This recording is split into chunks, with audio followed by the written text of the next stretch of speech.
Hey guys, how's it going? Welcome back. So today I wanted to talk to you about the fake Baofeng UV videos and to be very careful watching them. It seems to me that there's a lot of people that would like to say that this is fake.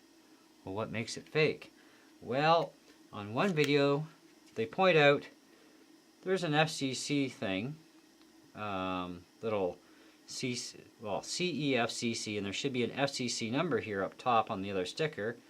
And if you look, doesn't look like there's an FCC serial number on mine. Plus, they talk about this EWC, also saying that would say that this is also a fake radio, among other little things. Then you go and you check other videos out, and one of the things they talk about is the antenna is a giveaway that it's a fake. And if it is a fake, then there would be no marking on the radio antenna, and this one clearly does say Baofeng on it, and it says, well, it's hard for me to read in this light. UV, looks like UVA antenna, and does say Baofeng. So this would say that this is an authentic antenna, where on a fake radio you would have no writing. It is something that it's hard to say if it's really a fake or not. But other things that indicate a fake is when you turn the radio on. Let me just put this back in. You turn the radio on, you listen to the voice. Frequency mode. Now that's what it should sound on a real one, okay, according to this one video, and many others, okay. The other one, you'll hear a little bit of a different type of voice show up if it's a fake. The other thing, if this particular one is a fake, like it's being said to be, well, when you press 0, it'll tell you the battery, okay? If it's a fake, though, it doesn't tell you the battery. It just says cancel if it's a fake. The other thing, too, is the software version. If you hold down the number 3 key and turn on the radio, it'll tell you frequency mode. Version BFB. Let me do that again. Frequency mode. BFB297 is a real Baofeng radio. If it doesn't come up with that or anything, then it's a fake. But yet people are saying this is the fake because it's missing that FCC ID and it has that 3-letter thing at the bottom that we talked about already. So yeah, is it fake? Is it real? One channel I watched also said about the battery. The Baofeng doesn't actually exist as a company, so therefore there's no such thing as Baofeng. So if your battery says Baofeng, it's a fake battery.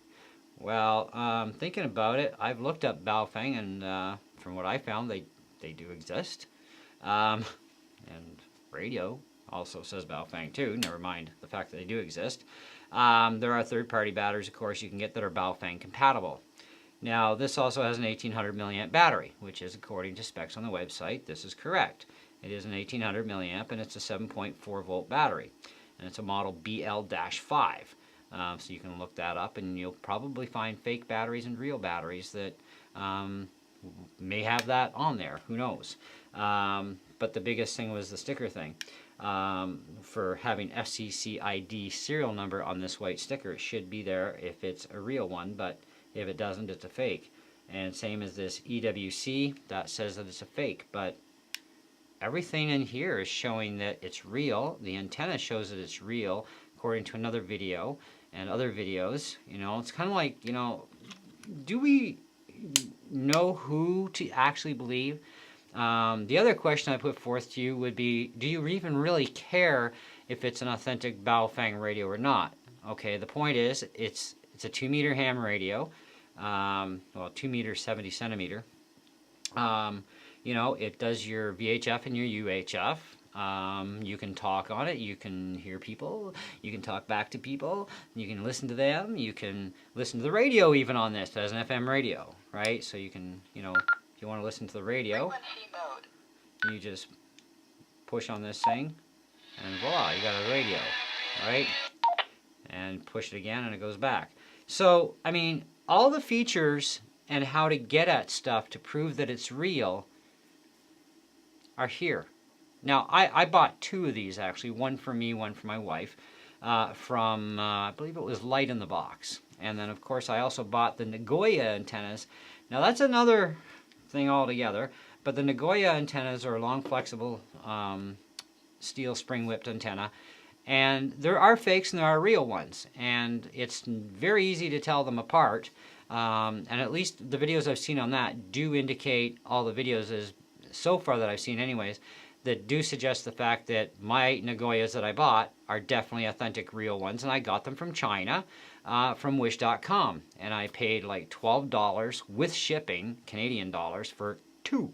So I got 1 for each radio.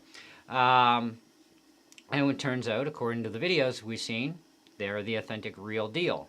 Which does make a difference in transmitting and receiving if you have a real one over a fake one, apparently. There are differences. And I can see that for quality grades, because antennas are very, very important to have a good quality antenna, whether it's on a ham radio or a CB radio, you know, etc., etc. But, you know, you got to have quality parts, otherwise, yeah, things aren't going to work right. But I'm going to say that I kind of agree with some videos and I kind of disagree, but all those that are pointing and saying that this is fake, because it's missing some stupid sticker, writing anyways, the writing on the sticker up top, and because it says this on the bottom, I'm going to say that those videos are absolutely incorrect. If you do the test yourself and you come up with, you know, holding down the 0 button, you get the battery, hold down the 3, and then turn it on. But you do the 0 button after it's turned on to check the battery level. Okay, like you do have the little battery meter, but it actually tells you the actual voltage here when you do that with the 0. I'll show you that one more time here. So these are the steps to take. So we're going to turn the radio on.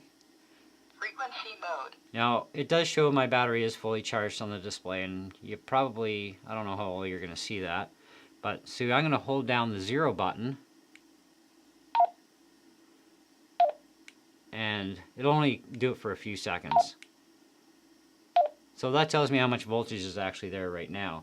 So now if we turn off the radio, and we want to check the software version of the radio, Frequency mode. there you go. That's the software version. So on a fake Baofeng radio, you do the same thing, and that won't actually come up. And I didn't see any videos where, you know, what button you would hit to make it come up, even for the battery level things. So it's kind of like, I guess this is the authentic one, huh? It's looking that way to me, you know, so whatever. I paid $26 Canadian a piece for these. And actually GearBest has a really sick deal on some 8-watt ones right now where you can get a pair of 2 of them.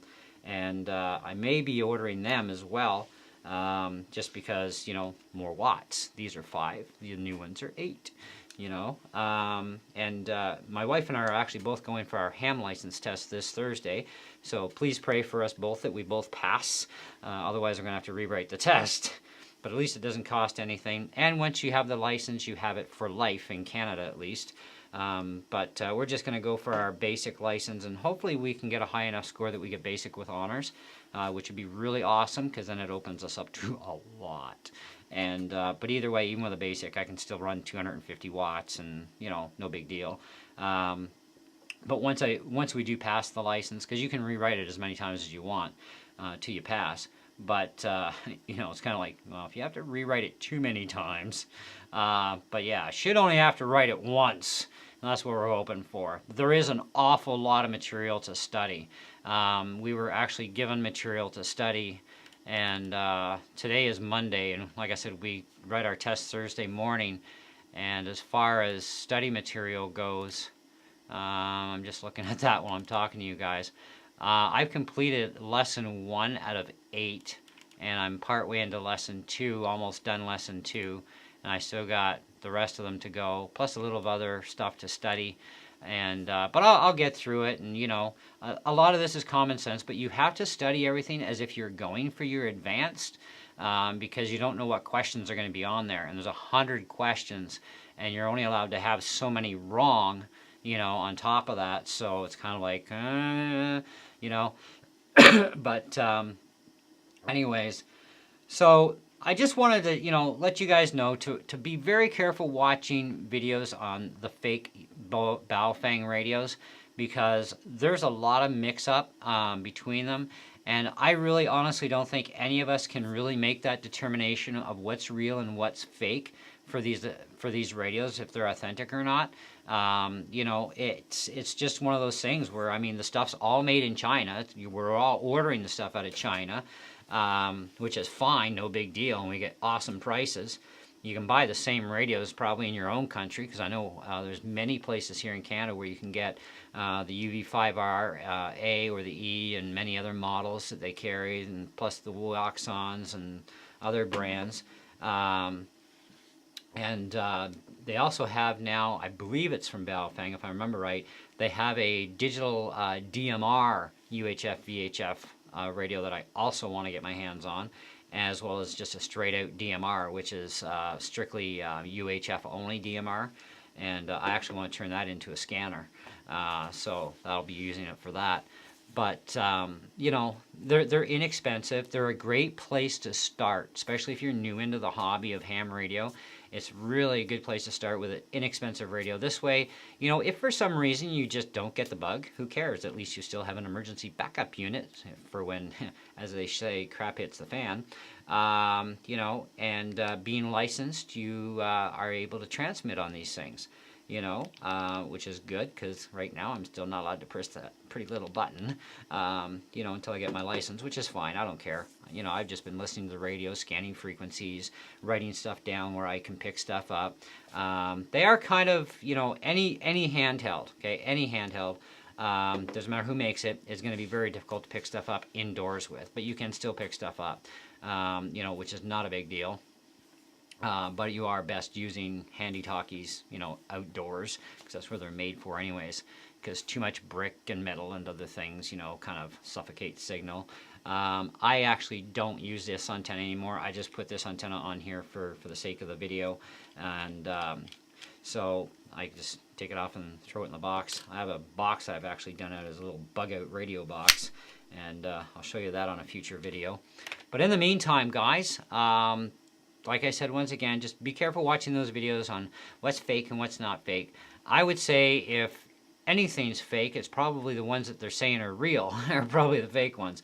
But then again, you got the other side of the fence. I'm saying this is the real one, because from what I've seen on this, everything you do compared to the other videos that I've seen like this, pressing the buttons, everything seems to be kosher. So, and yet I don't have an FCC serial number here, but I do have an FCC CE sticker down at the bottom. I do have a CMIT ID, whatever the heck that's for. It does say EWC. I don't even know what that stands for, and I don't really care. It does tell me the model of my radio. It's dual band. The transmitter, 7.4 volts. It tells me my frequency ranges from 136 to 174 and 400 to 520. Has a main serial number. Says Baofeng Corporation.